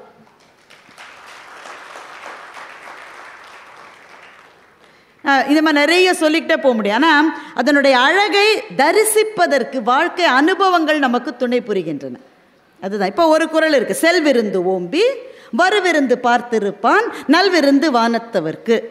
இந்த குறளை நிறைய படிச்சிருப்பீங்க. என்ன பொருள்? செல்விருந்து ஓம்பி வருவிருந்து பார்த்திருப்பான். ஒருத்தர் என்ன பண்ணான்னா, அப்போ தான் விருந்தினர்கள் ஒரு பேட்ச் வந்து போயிருக்காங்க. நம்மளாம் வீட்டில் என்ன நினைப்போம், நல்ல வேளை ஒழிஞ்சுது, எத்தனை நாள் வந்தால் கிளம்ப மாட்டுறாங்க, அப்படி தானே நம்ம நினைப்போம். இவன் என்ன செய்கிறான்னா, செல்விருந்து ஓம்பி அவங்கள நல்லா பார்த்து அனுப்பிச்சிட்டு அடுத்தது யார் வருவாங்கன்னு பார்த்துட்டு இருக்கான். வருவிருந்து பார்த்திருப்பான். அவன் யாருன்னா நல்விருந்து வானத்தவருக்கு. அவனுக்குன்னு ஒரு நாள் வரல வானத்துக்கு போகிறதுக்கு. அப்போ இவன் வானத்திலே இருக்கிற தேவர்களுக்கு இவன் விருந்தாளியாக போவான். அவங்க இவனை ரொம்ப நல்லா கவனிச்சுப்பாங்கன்னு சொல்கிறார். திரும்ப சொல்கிறேன் அந்த குறளை, செல்விருந்து ஓம்பி வருவிருந்து பார்த்திருப்பான் நல்விருந்து வானத்தவர்க்கு. இதை வேற விதமாக பார்க்கலாம். செல்விருந்துனா எங்கள் வீட்டுக்கு வந்த விருந்து, மாமா மச்சான் சித்தப்பா பெரியப்பா அத்தை, இந்த கோஷ்டி. அது இப்போல்லாம் பரவாயில்லைங்க. நாங்களும் சின்ன பிள்ளையா இருக்கும்போது ஓயாமல் வருவாங்க. இப்போல்லாம் போகவே முடியாது. நீங்கள் போயிடுவீங்க ஒரு வீட்டுக்கு தகவல் சொல்லாமல், மானக்கேடு உண்டாகும். ஐயா ஏன் அடிக்கடி நடுவில் வந்து பேசுகிறீங்க? நீங்கள் எதாவது கேட்டிங்களா? சரி. மானக்கேடு உண்டாகும், சொல்லாமல்லாம் போயிடாதீங்க. அப்படியே எங்கள் வீட்டுக்கு நிறைய பேர் வந்தாலும் என்ன செய்வாங்க, எங்கள் வீட்டில் மொத்தமே 3 நாள் தலைகாணி தான் இருக்கும். தலையணை இருக்குல்ல, 3 நாள் தான் இருக்கும். அதுவும் சிலதெல்லாம் பார்க்கவே முகஞ்சுதாரோ ஹரப்பா காலத்திலேருந்து அதே தலையணை இருந்த மாதிரியே இருக்கும். விருந்தாளிகள் வந்தால் எங்கள் கவலை என்னென்னா, அவ்வளோதான் போச்சேன், தலைகாணி போச்சு. ஏன்னா உடனே எங்கள் அப்பா வந்து, நீ உன்னுடைய தலைகாணியை அவருக்கு கொடுத்து விடு, இது பெரிய சப்பரமஞ்ச கட்டில், இது உன்னுடைய தலைகாணியை கொடுத்து விடு. நாங்கள் அப்போ குழந்தையா இருக்கும்போது அழலாம், அந்த உரிமை நமக்கு உண்டு. நான் கொடுக்க மாட்டேன், என்னோட தலைகாணி நான் கொடுக்க மாட்டேன். சரி அவள் தூங்கின பிறகு உருவிக்கலாம்னு என்ன எதிரிலே சொல்லுவார். அப்படி தாங்க நடக்கும். ராத்திரி படுக்கும்போது தலைகாணியை பிடிச்சிட்டு தான் படுப்பேன். காலையில் பார்த்தா அவ்வளோதான், எங்கே போச்சுன்னு தெரியாது. அதை உருவி கொடுத்துருப்பாரு. அப்போ வீட்டுக்கு வந்தவங்க மேலே நம்ம வந்தவன் தான் வரான், ஏதோ நம்ம பார்த்து ஒரு கேட்பரிஸ் சாக்லேட்டு ஒரு ஏதாவது கொடுப்பாங்க. கிளம்பி போகிற போது அவங்க காலில் நம்ம விழணும். 10 பைசா கொடுப்பாங்க, 10 பைசா. அப்போ நமக்கு கடுப்பாக தானே இருக்கும், நல்ல வேளை கிளம்பி போனாங்கன்னு சொல்லிட்டு. ஆனால் இவன் என்ன செஞ்சான்னு தெரியுமா, இது வந்து செல்விருந்து, அவங்களா தேடி வந்தாங்க, உறவுக்காரங்க போயிட்டாங்க. அது தவிர இன்னொரு விருந்து இருக்குது. யார் தெரியுமா உங்களுக்கு? வரு விருந்து. அதாவது அவனா வரல, நீயா போய் அவனை கூட்டிகிட்டு வந்த. அவனா அவங்க வீட்டுக்கு வந்தாலே பிரச்சனை, நீயா போய் ஒருத்தனை கூட்டிகிட்டு வந்தால் வீட்டில் இருக்கிற பிள்ளைங்களுக்கு என்ன, வீட்டு அம்மாவுக்கு எவ்வளோ கடுப்பாக இருக்குன்னு மாத்திரம் யோசிச்சு பாருங்க.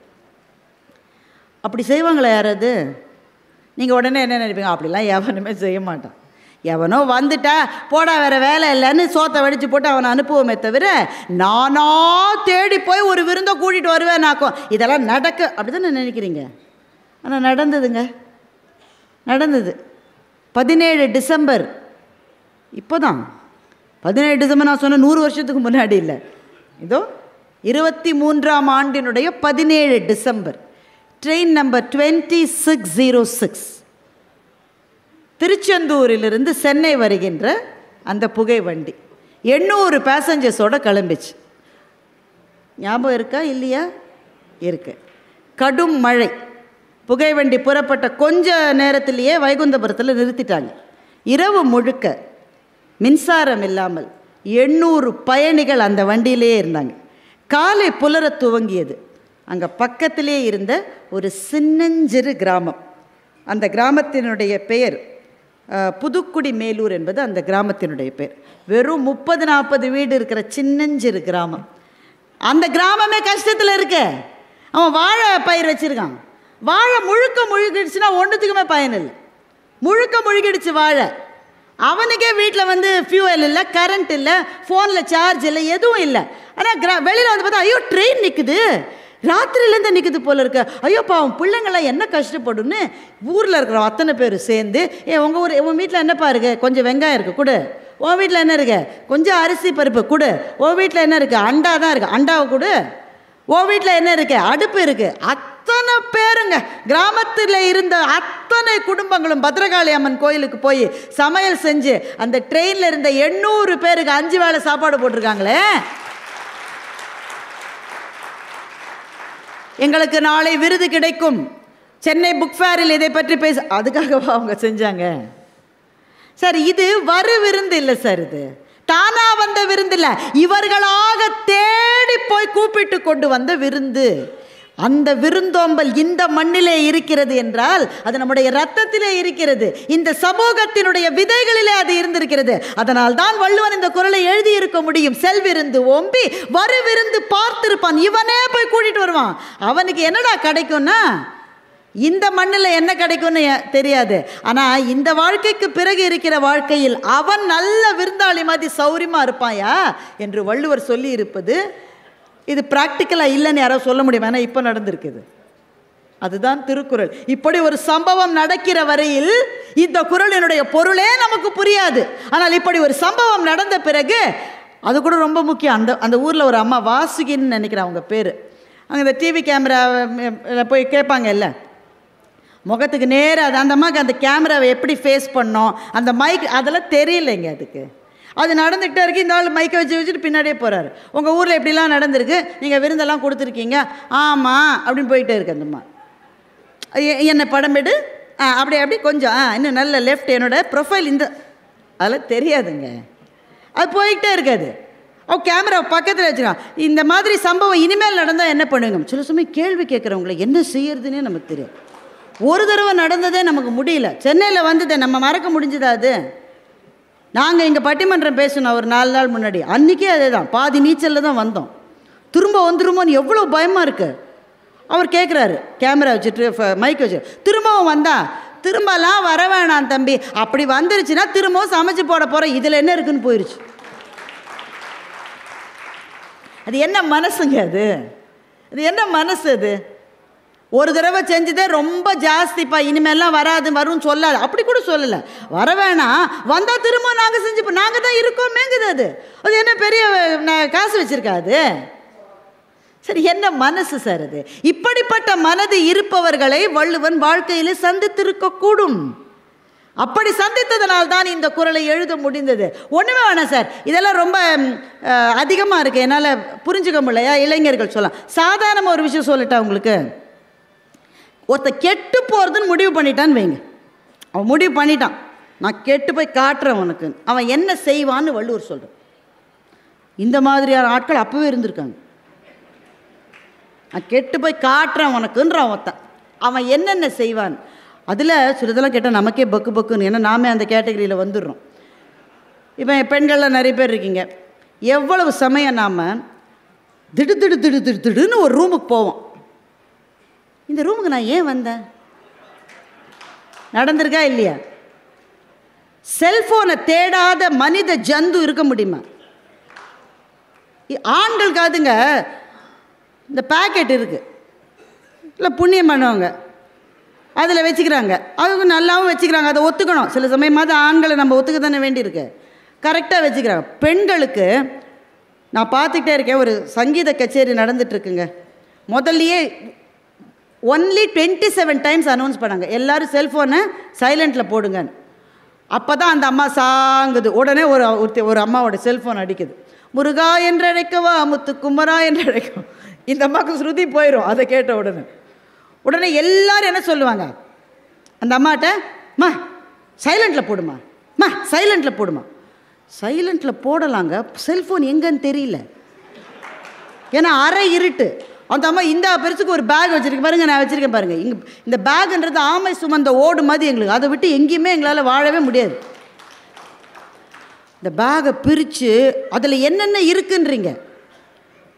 ஒரு 4 மாதம் முன்னாடி வாங்கின மருந்து இருக்குது, அது எக்ஸ்பயர் ஆகி ஏற்கனவே 3 மாதம் ஆயிடுச்சு, ஆனால் உள்ள பத்திரமா வச்சுருக்கு. எதுக்கும் அவசரத்துக்கு இருக்கட்டும்னு ஒரு பொட்டு, ஒரு பவுடர், ஒரு சீப்பு, 4 சேஃப்டி பின்னு, ஒரு பிஸ்கெட் பேக்கெட் எல்லாம் வச்சுருக்கேன். ஆனால் எந்த அவசரத்துக்கு நீங்கள் என்ன தேடினாலும் எதுவுமே கிடைக்காது. அதுதான் எங்கள் ஹேண்ட்பேக். இந்த அம்மா அதில் செல்ஃபோனை புதைச்சிருக்கு. இப்போ இந்த பாட்டு ஆரம்பிக்கிறதுக்குள்ளே எடுத்து முடியல. எவ்வளவு தடவை தேடுறோங்க. கையில் வச்ச உப்பு டப்பாவை திறந்தோம் தானே, உப்பை போட்டோம் தானே, மூடி எங்கே போச்சு? எங்கேயா போச்சு மூடி? வீடு முழுக்க தேடுது அந்த அம்மா. ஏன்னா உப்பை திறந்து வச்சா என்ன ஆகும்? அந்த விஷயம் தெரியுமா தெரியல, சின்ன பிள்ளைங்களுக்குலாம் தெரியாது. உப்பை திறந்து வச்சா அது மாய்ஸ்சர் அதை அப்சர்வ் பண்ணிக்கிட்டா கெட்டு போகும். மூடி எங்கம்மா, மூடி எங்கம்மா? எப்படிங்க ஷூவுக்கு பக்கத்தில் மூடி இருக்கு? தானா அந்த மூடிக்கு கால் முளைச்சி நடந்து போயிருக்கு. பார்த்தீங்களா? எவ்வளவு விஷயத்தை தேடிக்கிட்டே இருக்கோம் நம்ம. ஒரு நாளைக்கு 10 நிமிஷம் தேடுறோன்னு வச்சுக்கோங்களேன். சும்மா மேலேயே தேடுவோம். நான் கொஞ்சம் கௌரவமாக இருக்கட்டுமேனு 10 நிமிஷம்னு சொல்கிறேன். ஆண்கள்லாம் ஆஃபீஸ் கிளம்புறாங்கல்ல, கிளம்புறீங்களா? வீட்டிலேருந்தே வேலை செய்கிறீங்களா? போகிறாங்கல்ல, எடுத்துகிட்டு போக வேண்டியது 4 பொருள் தானே. டிஃபன் பாக்ஸு, அநேகமாக அதை கொட்டிட்டு அந்த ஆள் வேறு தான் சாப்பிட்ருப்பார். இருந்தாலும் வரும்போது சுத்தமாக வரும் ஒரு மரியாதைக்காக. ஹெல்மெட்டு, வண்டி சாவி, செல்ஃபோன், 4 பொருள் தானே. பர்ஸு 5 பொருள். எந்த ஜென்மத்திலேயாவது 5 பொருளை எடுத்துகிட்டு படி இறங்கியிருக்காரு? சொல்லுங்கள், நீங்கள் சொல்லுங்கள். அங்கேருந்து போடுன்றான் அந்த அம்மா. சந்தோஷமாக ஹெல்மெட்டை மேலேருந்து போடுது. எப்படிங்க இவ்வளவு மறதி வருது நமக்கு? பேசிக்கிட்ட நல்லா தெரியுங்க அவரை, ரொம்ப நாள் அவர் தெரியும் எனக்கு. அவர் ஏன் எப்படி இருக்கீங்க? நல்லா இருக்கேன். என்ன மறந்துட்டீங்க? எப்படிங்க உங்களை எப்படிங்க கட்டாயம் மறந்துட்டான். யாருன்னே தெரியல. சில பேர் அதோட மரியாதையாக போவாங்க, சில பேர் போக மாட்டாங்க. அப்போ நான் யாருன்னு சொல்லுங்க. யோ, அது தெரியாமல் தானே நான் கஷ்டப்பட்டுருக்கேன். என் பேர் என்னன்னு சொல்லுங்க. பெரிய ஜவஹர்லால் நேரு, இவர் பேரை யாருமே மறக்காமல் இருக்கிறதுக்கு. என் பேர் என்னன்னு சொல்லுங்க. எவ்வளவு எம்பாரசிங்காக இருக்குல்ல. இதெல்லாம் பரவாயில்லைங்க. அலுவலகத்தில் போய் அந்த முடிச்சிட்டிங்களா அந்த வேலையை? என்ன, I finished it yesterday itself, sent it to me. அந்த ஃபைல் மாத்திரம் காணாமல். உலகத்தில் இருக்கு, நம்ம பிறந்ததுக்கு முன்னாடி இந்த ஃபைல்லாம் பத்திரமா இருக்கும். நேற்றுக்கு ஒரு ஃபைல் வச்சால அதுதான் காணாமல். எப்படி எவ்வளவு மறதி இல்லை? வள்ளுவர் சொல்கிறாரு, நீ விளங்க மாட்டேன்ற. சில சமயம் கடுமையாக பேசுவார், சில சமயம் பஞ்சில் ஒத்தினா மாதிரி பேசுவார், சில சமயத்தில் சவுட்டி களைவர், கோபமாக பேசுவார். நீ விளங்காமல் போவன்னு நம்மளை சொல்கிறார். எப்போ இந்த மாதிரி மறந்து சுற்றி சுற்றி தேடினாக்க, நெடுநீர் மறவி மடி துயில் 4ம் கெடுநீரார் காமக்கலன்டர். அந்த ஆர்டர் ரொம்ப முக்கியம் வள்ளுவத்தில். அவர் சொல்கிறது தான் ஆர்டர். நீங்கள் ஒன்றை தூக்கி ஒன்றெல்லாம் போடவே முடியாது. எண்ணும் எழுத்தும் கண்ணென தகுன்ற அந்த மொழியை வள்ளுவத்தில் நீங்கள் தான் முதல்ல அங்கே தான் பார்க்க முடியும். எண்ணென்ப ஏனை எழுத்தென்ப இவ்விரண்டும் கண்ணென்ப வாழும் உயிர்க்கு. எண்ணு தான் முதல்ல. நீங்கள் நான் சொன்னேன்ல, கொஞ்சம் டீவியேஷன் தான், பட் நான் சொன்னேன்ல, ஒரு குறளை நீங்கள் படிக்கிற போது விளங்கி கொள்வது வேறு, காலம் வளர வளர அதனுடைய டைமென்ஷனே மாறிடும். இந்த குறள் எடுத்துக்கோங்க. எண்ணென்ப ஏனை எழுத்தென்ப இவ்விரண்டும் கண்ணென்ப வாழும். வள்ளுவன் வாழ்ந்த காலத்தில் ஞானம் என்று எதெல்லாம் அறியப்பட்டதோ அது எல்லாம் எழுத்தில் தானே இருந்தது. சொல்லுங்க, எழுத்தில் தானங்க இருந்தது. அது வேதமாக இருக்கட்டும், தமிழில் வள்ளுவத்துக்கு முன்னே வந்த தொல்காப்பியமாகட்டும், அகத்தியமாகட்டும், எல்லாமே எழுத்தில் தானே இருந்தது. ஆனால் வள்ளுவர் எழுத்தை பின்னால் போட்டது மாத்திரமல்ல, எண்ணை முன்னால் போட்டு எண்ணென்ப ஏனை எழுத்தென்ப and the others including அப்படின்னா என்ன அர்த்தம்? அதுக்கெல்லாம் கொஞ்சம் சாலமன் பாப்பையா ஐயா அவர்கள் நடுவராகவும் மற்ற பேச்சாளர்களும் பட்டிமன்றம் நடத்தினார்கள். என்ன அர்த்தம்? அவருக்கு தான் முதலிடம், ஏனைய பேச்சாளர்களுக்கு 2வது இடம். அப்படி தானேங்க? எண்ணென்ப ஏனை எழுத்தென்பன்னு அர்த்தம். எண்ணு தாண்டா, நம்பர் தாண்டா ஃபர்ஸ்ட்னு எப்படி சொன்னார் அவர் காலத்தில். இன்றைக்கி நீங்கள் யோசிச்சு பாருங்க, artificial intelligence is going to rule அஸ்ன்னு நம்ம பேசிக்கிட்டு இருக்கோம். மொத்த கம்ப்யூட்டருமே எண்களால் மாத்திரம்தான் இயங்குகிறது. அது ஒரு 2 இதெல்லாம் வள்ளுவருக்கு கம்ப்யூட்டரை பற்றி தெரியுமான்னு தெரியாது. ஆனால் எதிர்காலத்தை பார்க்கக்கூடிய ஒரு நுண் பார்வை அவருக்கு ஏதோ இருந்திருக்கிறது. கம்ப்யூட்டர் தெரியாது, ஆர்டிஃபிஷியல் இன்டெலிஜென்ஸ் தெரியாது, ஆனால் இதெல்லாம் டூல்ஸ் தான். அதற்கு கீழே இருக்கிற அவருடைய விவேகம், விஸ்டம்னு சொல்லுவோம் இல்லை, மெய்யியல் அறிவு வள்ளுவருக்கு இருந்த காரணத்தினால தான் என்ன முதல்ல போட்டார். நம்பர் இல்லாமல் நமக்கு அடுத்த தலைமுறையில் ஒரு தலைமுறை கூட வாழவே முடியாது. எல்லாமே எண் தான் இனிமே. அப்படிதான் இருக்க போகுது. இது ஏதோ ஒரு விதத்தில் வள்ளுவர் தெரிந்து கொண்டிருக்கிறார் என்று நினைக்கிறப்போ ஆச்சரியமாக இருக்குது. அதனால் அந்த ஆர்டர் ரொம்ப முக்கியம். அந்த குறளுக்கு திரும்ப போகலாம். நெடுநீர், நெடுநீர்னா என்னங்க? நெடுநீர்னா என்ன? ப்ரொக்ராஸ்டினேஷன் ஆங்கிலத்தில் ஒரு சொல் இருக்கு. நெடுநீர் 5 நிமிஷத்துலேயே முடிச்சிடலாங்க. அந்த அந்த புதுசாக கல்யாணம் ஆகி ஒரு பொண்ணு வந்திருக்கு, பாவம், அதை நான் தப்பாக சொல்லலை, நல்ல பொண்ணு. நீங்கள் சாம்பார் வச்சா எவ்வளோ நேரம் ஆகும் சொல்லுங்கள், சும்மா சொல்லுங்கள். ஒரு 20 நிமிஷம், 25 நிமிஷம். முன்னாடியே பருப்பு இருந்ததுன்னா 10 நிமிஷம். அந்த பொண்ணு கல்யாணம் பண்ணியதற்கு அந்த பொண்ணோட அம்மா சொல்லிருக்கு, ரொம்ப நல்லா சமைப்பாங்க, பீட்சா, பர்கர், பாஸ்தாலாம் செஞ்சால் ஊரே மணக்கும். சாம்பார் வைமா, நமக்கு அதானே பிடிச்சிருக்கு, சாம்பார் வைமா. நம்ம உள்ளே போகிறதுக்கு நமக்கு பயமாக இருக்குது. ஏன்னா அந்த பொண்ணு என்ன உங்கள் அம்மா பின்னாடியே வந்து வேவு பார்க்குறாங்கன்னு சொல்லிடுமோ. இந்த அம்மா ஹால்லேயே உட்காந்துருக்கு பக்கு பக்குன்னு. வீட்டுக்காரருக்கு பசி, அந்த அவரே போய் கேட்க மாட்டார், வீட்டுக்காரன் ஆயிடுச்சேன்னு கேளு, ஆயிடுச்சேன்னு இருங்க, பொறுமையாக இருங்க, இப்போ தானே சாம்பார் வச்சுக்கிட்டு 3:45 மணி நேரம் ஆச்சு, இன்னும் பொண்ணு வெளியில் வரல, சாம்பார் தாளிக்கிற வாசனையும் வெளியில் வரல. சாம்பாரை வச்சுதோ எதை வச்சுதோ யாருக்கு தெரியும். அப்போது 25 நிமிஷத்தில் செய்ய வேண்டிய ஒன்றுத்த 3:45. நம்ம பையன் படிக்கிறானே எப்படின்றீங்க, 7 மணி நேரம், 7 hours ஐ ஸ்டடிடுறா மச்சான் அப்படிமா. எவ்வளோடா படிச்சிருக்க? 1:45 பக்கம் படிச்சிருக்கான். அதுவே இன்னும் நிறைய டவுட்ஸ் இருக்கு அவனுக்கு.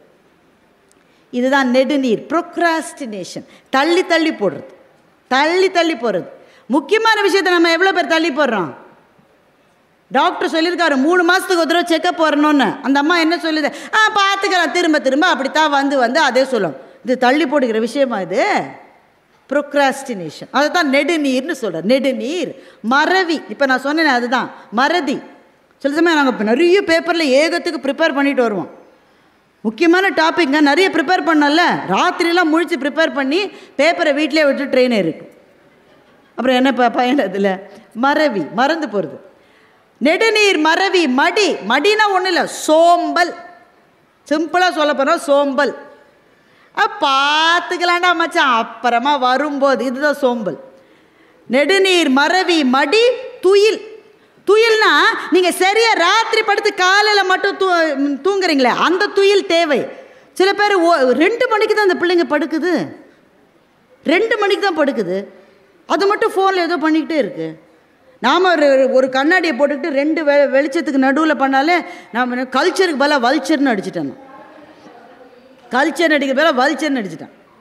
இந்த பிள்ளைங்களுக்கு கண்ணாடி வேணாம், வெளிச்சம் வேணாம், போர்வையை போட்டுக்கிட்டு அப்படியே அடிச்சுக்கிட்டே இருக்கு. ஒரு தப்பு இல்லை.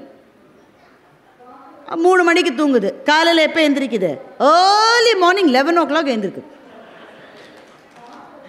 இந்த துயில், அதாவது முறையில்லாத நேரங்களில் தூங்குகிற துயில், அதான் சொல்றாரு. நெடுநீர், மறவி, மடி, துயில் 4ம் கெடுநீரார் காமக்கலை. நீ கெட்டு போறவை இதை தாண்டா செய்வான்ற கடுமையாக பேசுவார் சில சமயம்.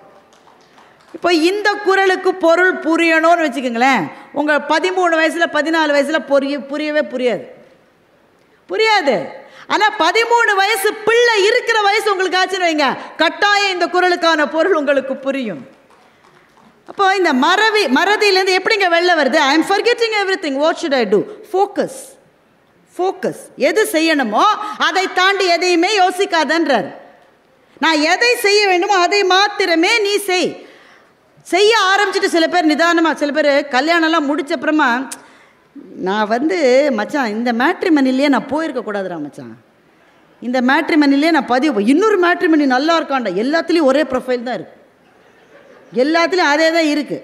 இவன் திருமணம் முடிஞ்சப்பறம் சொல்கிறான், அந்த மேட்ரிமனியில் நல்ல ப்ரொஃபைல், திருமணம் ஆயிடுச்சுரா, நிதானமாக கவலைப்படுவான். வள்ளுவர் சொல்கிறாரு, டே எண்ணி துணிக கருமம், துணிந்த பின் எண்ணுவம் என்பது இழுக்கு.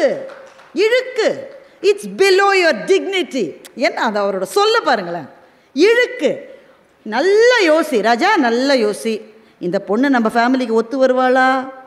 நம்ம அப்பா அம்மா ஒத்துப்பாங்களா?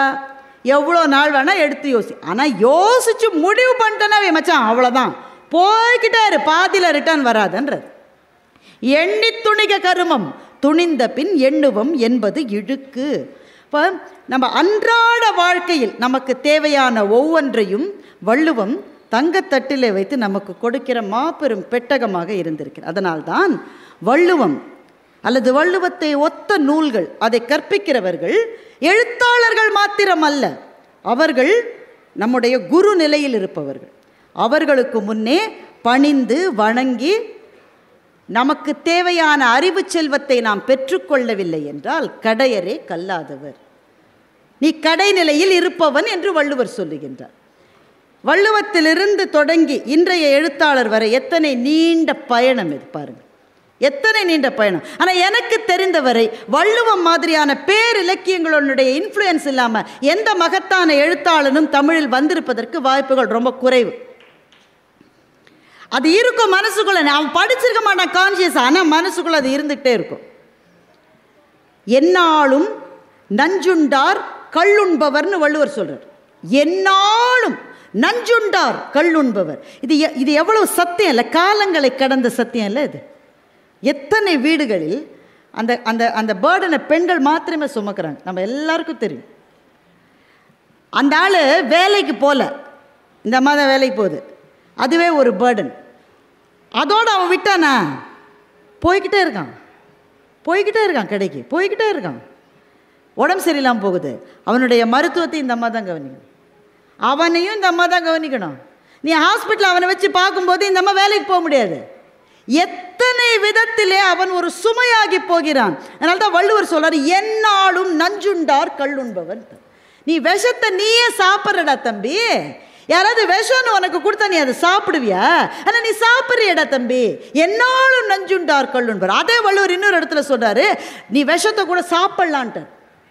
நமக்கு ஆச்சரியமா இருக்குல்ல, கள்ளுண்பவனை நீ நஞ்சுண்டவன் என்று சொன்னவர் இன்னொரு இடத்திலே என்னாலும் நஞ்சுண்டார் கள்ளுண்பவர் சொல்றார், இன்னொரு இடத்துல நீ விஷத்தை கூட சாப்பிடுன்ட்டார். எப்போ சொல்றார் தெரியுமா? பெயக்கண்டும் நஞ்சுண்டு அமைவர் நயத்தகு நாகரீகம் விரும்புபவர்னு சொல்லிட்டு வேண்டுபவர்னு சொல்லிட்டார். நம்ம ஒரு இடத்துக்கு போகிறோம், விஷத்தை கொடுக்குறான் அந்த ஆள், அவ்வளோ நல்ல ஆள், அவன் விஷத்தை கொடுக்குறான். நயத்தகு நாகரீகம் விரும்புபவர் என்ன செய்வாரா? விஷத்தை சாப்பிட்ருவாருன்னு வள்ளுவர் சொல்கிறார். சாப்பிடுவாங்க, சொல்லுங்க, நியாயமாக பேசுங்க. தெரியுண்டா டே, உங்களை பற்றி எனக்கு தெரியுண்டா, நான் டவுட்டில் தான்டா வந்தேன் பாரு, வீடியோ கேமராவில் கூட எடுத்துட்டேன் பாரு மச்சான், நேர போலீஸ் அப்படி தானே சொல்லுவோம்.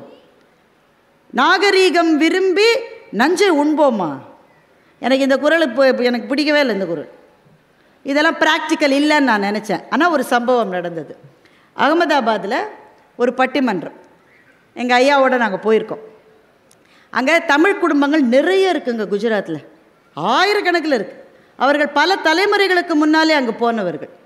அவங்களுக்கு தமிழ் மொழி கொஞ்சம் கொஞ்சம் தெரிஞ்சிருக்கே தவிர தமிழ் சாப்பாடெல்லாம் அவங்க விட்டு விலகிட்டாங்க. நாம் நம்மளை மாதிரி இட்லி வடை போண்டா சாம்பார் அதெல்லாம் அதுலேருந்து விலகிட்டாங்க அவங்க.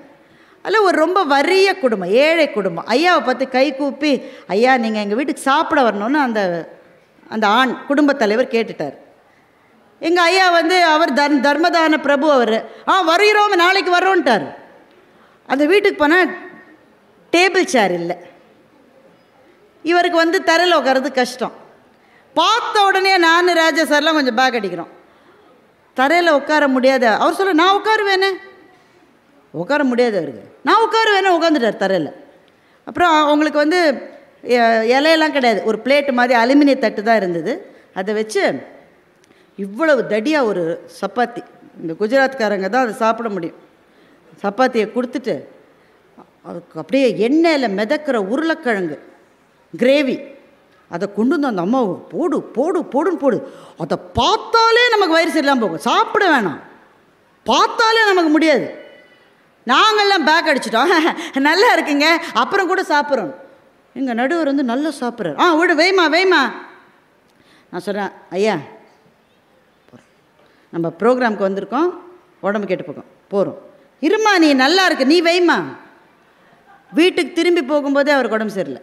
வீட்டில் நாங்கள் தங்கியிருக்கிற ஹோட்டலுக்கு திரும்பி போகும்போது அவர் உடம்பு சரியாமல் போயிடுச்சு. நாங்கள் உடனே சும்மா இருப்போம்மா, நான் சொன்னேன்ல உங்கள்கிட்ட, வீட்டில் அப்படி தானே சொல்லணும், சொன்னோம் இல்லையா உங்ககிட்ட சாப்பிடாதீங்கன்னு சொன்னோம்ல, எதுக்கு ஏன் சாப்பிட்டீங்க? அது ஒத்துக்காதுன்னு தெரிஞ்சு ஏன் சாப்பிட்டீங்க? நான் சாப்பிடல, நான் அந்த வீட்டுக்காரம்மாவை அந்த ஆள் போட்டு அடிச்சிருப்பான்டான்னு அவர் சொன்னார். அந்த அம்மாவுக்கு அதுதான் செய்ய தெரியும், வேறு எதுவும் செய்ய தெரியும். சோறெல்லாம் செய்யறதுக்கு பழக்கம் விட்டு போச்சு, அதுக்கு தெரிஞ்சதை அது செஞ்சது. நான் சாப்பிடலைன்னா இவன் போட்டு அடிச்சிருப்பான். ஒருத்தவங்க வராங்கன்னா உனக்கு வைக்க தெரியாதா ஆக்க தெரியாதான்னு அடிச்சிருப்பான். அதுக்காக தான்மா சாப்பிட்டேன். இப்போ எனக்கு ஒன்று ஒத்துக்காதுன்னு தெரிந்த பிறகும் இன்னொருவர் துயரப்படக்கூடாது என்று சாப்பிட்டால் அது நஞ்சை சாப்பிடுவது மாதிரி தானே. பெயக்கண்டும் நஞ்சுண்டு அமைவர் நயத்தகு நாகரீகம் வேண்டுபவர் அப்படின்ற குறளுக்கு பொருள் புரியணும்னா இப்படி ஒரு சம்பவத்தை நீங்கள் சந்திச்சிருந்தாதான் அந்த குறளுக்கான பொருள் புரியும். அப்போது குறளிலிருந்து வாழ்க்கையை அறிவதல்ல, வாழ்க்கையிலிருந்து குறளை புரிந்து கொள்ளுவது என்ற எல்லைக்கு நம்ம இட்டு செல்லுவது தான் திருக்குறள். அன்றிலிருந்து தொடங்கி இன்று வரை இருக்கிற படைப்பாளிகள் நமக்கு குருவாக ஞானத்தை சொல்பவர்களாக இன்றைக்கும் இருக்கிறார்கள். ஜெயமோகனுடைய அபாரமான ஒரு சிறுகதை, அதோடு நான் என் பேச்சு நிறைவு செய்ய போகிறேன். ரொம்ப ப்ரீஃபாக சொல்லிடுறேன். நான் அந்த கதையை நீங்கள் தான் படிக்கணும். இங்கே அந்த கதை இருக்குதுன்னு நான் திறந்து ஜன்னலை நான் திறப்பேன், வாசலை நான் திறப்பேன், நீங்கள் தான் உள்ளே போகணும். அருமையான ஒரு கதை. ஒருத்தர் இருக்கான், அவனுக்கு எப்போ பார் தற்கொலை நினைவு. எந்நேரமும் தன்னுடைய தற்கொலையை விதவிதமாக கற்பனை பண்ணி பார்க்குறான். நான் தற்கொலை பண்ணி என் உடல் விழுந்து கிடக்கிற இடத்திலே மழை பெய்து கொண்டிருக்க வேண்டும்னு ஒரு ஆசை. இப்படி ஒரு ஆசை ஒரு ஆளுக்கு இருக்குமா? அவனுக்கு இருக்குது. விதவிதமாக கற்பனை பண்ணுறான். அப்புறம் ஃப்ரெண்ட்ஸ் எல்லாம் சொல்லிகளி டாக்டர்கிட்ட கூட்டிகிட்டு போகிறாங்க. சைக்கியாட்ரிஸ்ட்டை கூட்டிகிட்டு போகிறாங்க. சைக்கியாட்ரிஸ்ட் சொல்கிறாங்க, சார் நீங்கள் உள்ள கதவை தாப்பா போட்டுட்டா நாங்கள் வெளியிலேருந்து திறக்க முடியாது சார். உங்கள் மனம் என்பது ஒரு கதவு, நீங்கள் தாப்பால் நீக்கினாதான் வெளியிலேருந்து நாங்கள் உங்களுக்கு உதவி செய்ய முடியும். அந்த மன சோர்வு இருக்கிறவர்களுக்கு அவங்க மற்றவங்களை தன்னுடைய மனசுக்குள்ளே வர்றதுக்கு அவங்க இடம் கொடுக்கணும், ஸ்பேஸ் கொடுக்கணும். வள்ளுவர் இதை இன்னொரு இடத்துல சொல்கிறாரு, மனநலம் என்னும் நலனுடைமைன்ற வார்த்தையை சொல்கிறார். மனநலம்ன்ற சொல்லு வள்ளுவர் காலத்திலேருந்து இருக்குது. மென்டல் ஹெல்த்னு இன்றைக்கி சொல்கிறோம்ல, அந்த சொல் அங்கே வள்ளுவரே சொல்லியிருக்கார். இந்த கதையில் மருத்துவர்கள்லாம் you have to cooperate, but he is not able to cooperate. அவன் திரும்ப திரும்ப தற்கொலை நினைவிலேயே இருக்கான். சரி, நியூரோலஜிஸ்ட் கிட்ட போகிறாங்க. நியூரோலஜிஸ்ட் சொல்கிறார், இது கொஞ்சம் அவங்க நர்வ்ஸில் கூட ஏதோ ஒரு பிரச்சனை இருக்கலாம், ஆனால் என்ன பிரச்சனைனே கண்டுபிடிக்க முடியலன்ட்டாங்க. எல்லா டாக்டரும் கைவிட்ட உடனே இந்த ஆள் தற்கொலை பண்ணுதுன்ற முடிவுக்கு போயிட்டான். முடிவு படி எங்கே இடத்துல தற்கொலை பண்ணலான்னு தேடுறான். இது கூகுள் எவ்வளவு விதத்தில் நமக்கு உதவி செய்கிறது பாருங்கள். தேடுறான். மழை அதிகமாக இருக்கிற இடம் ஆகும்பேன்னு ஒரு இடம் இருக்கும், மேங்களூருக்கு பக்கத்தில், கர்நாடகாவில். அந்த இடம்தான் the Cherrapunji of south India. மிக அதிகமாக தென் இந்தியாவில் மழை பொழிகிற இடம் ஆகும்பே. அங்கே போய் சாகிறதுன்னு முடிவு பண்ணிட்டான். அங்கே போயிட்டான். அந்த இடத்துக்கு ஒரு லாட்ஜில் ரூம் எடுத்து தங்கியிருக்கான். ரொம்ப மழை கொட்டிகிட்டே இருக்குது அந்த ஊரில், சுவரெல்லாம் நனைஞ்சிருக்கு. அந்த தங்கியிருந்த லாட்ஜில் ஒரு படம் ஒட்டியிருப்பான். ஹோட்டல் ரூம்லலாம் ஒவ்வொரு படம் வச்சுருப்பாள். அந்த ஊருக்கு என்ன சிறப்போ அதை படமாக வச்சுருப்பான். அந்த ஊரில் என்ன சிறப்புன்னு வச்சுருந்தான்னா ஒரு ராஜ நாகம், அதை படமாக வச்சுருக்கான். இவன் கேட்குறான், ஏன் பாம்பு படுது? இந்த ஊருடைய ஸ்பெஷாலிட்டியே ராஜநாகம் தான். இங்கே கோப்ராவுடைய விஷத்தை எடுத்து அதை மருந்தாக தயாரிக்கிற வேலையை இங்கே செய்து கொண்டிருக்கிறார்கள். அப்படின்னா இவன் நம்மால் தான் ஏற்கனவே தற்கொலைக்கு ரெடியான ஆள் இல்லை, நாகத்தால் தீண்டி இறக்க வேண்டும்னு அவருக்கு ஆசை வந்துருச்சு. உடனே பாம்பு நடமாட்டம் எங்கே இருக்குமோ அந்த இடமா போய் உட்காந்துக்கிறார். ஆனால் ஒன்றும் வரல. நம்ம நினச்சா எதுவுமே வராது, நினைக்காத போது தான் வரும். ரொம்ப நேரம் தவம் கிடந்த பிறகு ஏதோ ஒன்று ஊந்து போகிற மாதிரி இருக்குது. காலில் சுரீர்னு ஒரு சின்ன வலி, ஒரு இனிய வலி. அது வலியா அல்லது அது இனிமையான தெரிந்து கொள்ள முடியாத அளவு இனிய வலி. காலை பார்த்தா 2 சின்ன பொட்டு இருக்குது. இப்போ அவன் நினச்சி வந்தது நடந்துருச்சு. அந்த உடல் அப்படியே கடக்க போகுதுன்னு நினச்சிக்கிட்டு இருக்கான். இதுதான் கதையினுடைய முதல் பகுதி. இப்போ கதையினுடைய 2வது பகுதிக்கு வருவான். அவன் திரும்ப ஆகும்பேக்கு 7 வருஷம் கழித்து திரும்பி வரான். 7 வருஷம் கழித்து திரும்பி வரான். ஊர் கொஞ்சம் கொஞ்சம் மாறி இருக்கு. ஆனால் இவன் ரொம்ப மாறிட்டான். இவன் பயங்கர சக்ஸஸ்ஃபுல் பிஸ்னஸ் மேன் ஆகிட்டான். உடம்பு நல்ல சதை போட்டிருக்கு, சபன்னு நல்ல ஒரு பணக்கார கலை முகத்தில் வந்துருச்சு. கல்யாணம் ஆயிடுச்சு, பிள்ளை பிறந்துருச்சு, நல்ல பெரிய காரு, வீடு, பயங்கர வசதி ஆகிட்டான். இந்த மாற்றம் எப்படி ஒரு தமிழ் சினிமாவில் ஒரு பாட்டில் பணக்காரன் ஆகிடுவாங்களே, இது எப்படி நடந்ததுன்னா ஒரு பாட்டில் நடக்கலை, 7 வருஷம். என்ன நடந்தது என்றால், அந்த நாகம் அவனை தீண்டி விட்டது. அவன் மயங்கி கீழே விழுந்துட்டான். யாரோ பார்த்து ஹாஸ்பிட்டலில் போய் அட்மிட் பண்ணியிருக்காங்க. அட்மிட் பண்ணி கொஞ்சம் அந்த விஷ முறிவு கொடுத்த உடனே இவனுக்கு அது சரியானது மாத்திரம் இல்லை, இவனுக்கு ஏற்கனவே இருந்த எல்லா பிரச்சனையும் சரியாயிடுச்சு. இவனுக்கு முன்னாடி இருந்த நரம்பு தளர்ச்சி, சைக்கியாட்ரிக் ப்ராப்ளம் எல்லாம் சரியாயிடுச்சு. இவன் போய் அந்த ரிசர்ச் சென்டரில் இருக்கிற தமிழர் ஒருத்தர் இருக்கார், அவர்கிட்ட போய் கேட்குறான், என்ன சார் பாம்பு கடிச்சா அவன் செத்து தானே சார் போவான், ஏன்னா முன்னே விட நல்லா ஆயிட்டானே எப்படி? அவன் சொல்கிறான், விஷமும் அமுதும் ஒன்று தான். எது விஷமோ அதுவே அமுது, எது அமுதோ அதுவே விஷம். எந்த அளவுன்றது தாங்க மாற்றம். அந்த நாகம் உங்களை தீண்டுச்சு இல்லை, அது உங்கள் மீது கருணை கொண்டு ரொம்ப கம்மியான அளவு நஞ்சை தான் கொடுத்துருக்கு. உங்களுடைய பிரச்சனைக்கு மருந்தே அந்த விஷம்தான். அந்த விஷத்துலேருந்து தயாரிக்கிற மருந்து தான் உங்களுக்கு ஆக்சுவல் மெடிசன். அதை அந்த நாகமே கருணை கொண்டு உங்களுக்கு டோசேஜ் கொஞ்சம் ஏற்றிருந்தது வச்சுங்க, நாகம் நேர பரலோகம்தான். சரியான டோசேஜ் கொடுத்ததில் முன்ன விட நீங்கள் நல்லா ஆயிட்டீங்க. இதுதான் கதைங்க, இதுக்கு மேலே கதை இல்லை. ஆனால் அந்த ஒரு லைன் இந்த கதையில் நிற்குது. அமுதும் நஞ்சும் ஒன்று. எது அமுதோ அது நஞ்சு, எது நஞ்சோ அதுவே அமுது. இப்போ நீங்கள் யோசிச்சு பாருங்க, நம் ஒவ்வொருவரின் வாழ்க்கையிலும் எதை அமிழ்தம் என்று நினைக்கிறோமோ அதுதான் நமக்கு நஞ்சு, எது விஷம் என்று நினைக்கிறோமோ அதுதான் நமக்கு மருந்து. டோசேஜ் தான் வித்தியாசம். என்னை ஒருத்தன் அவமானப்படுத்தினான், அது எனக்கு விஷமா? விஷம். என்னை ஒருத்தன் கேவலமாக மதித்து நடந்தான், என்னை பார்த்து இதெல்லாம் பேச்சாளராக வந்து அப்படின்னு என்னை பார்த்து சிரிச்சான் ஒருத்தன். இதை நீங்களாம் ஏம்மா வேலைக்கு வரீங்க, why are you troubling us அப்படின்னு ஆஃபீஸில் ஒருத்தன் கேட்டுட்டான். ஒரு ஆள் ஒரு பெண்ணை ரொம்ப விரும்பினான். அந்த பொண்ணு அவனை பார்த்து இலக்காரமாக சிரிச்சு, நீ உன்னை கண்ணாடியில் பார்த்துருக்கியா எப்போ அது அப்படின்னு கேட்டுருச்சு அந்த பொண்ணு. இந்த அவமானத்தை நாம் எப்படி நினைக்கிறோம்? விஷம்னு நினைக்கிறோம். அதை நினச்சி நினச்சி நினச்சி உள்ள புதஞ்சு புதஞ்சு புதஞ்சு அந்த அவமானத்திலேயே நாம் கருகாமல் மீண்டு வரோம்ல. இப்படி அவமானப்படுத்தியவர்களின் முன்னால் நாம் வாழ்ந்து காட்ட வேண்டும்னு வரோம்ல. அப்போ எது விஷமோ அதுதான் உனக்கு மருந்து, எது அமிழ்தோ ரொம்ப ஆசை வச்சு அதிலேயே அமிழ்ந்து போய் வாழ்க்கையை இழந்தவர்கள் எத்தனை பேர் இருக்காங்க?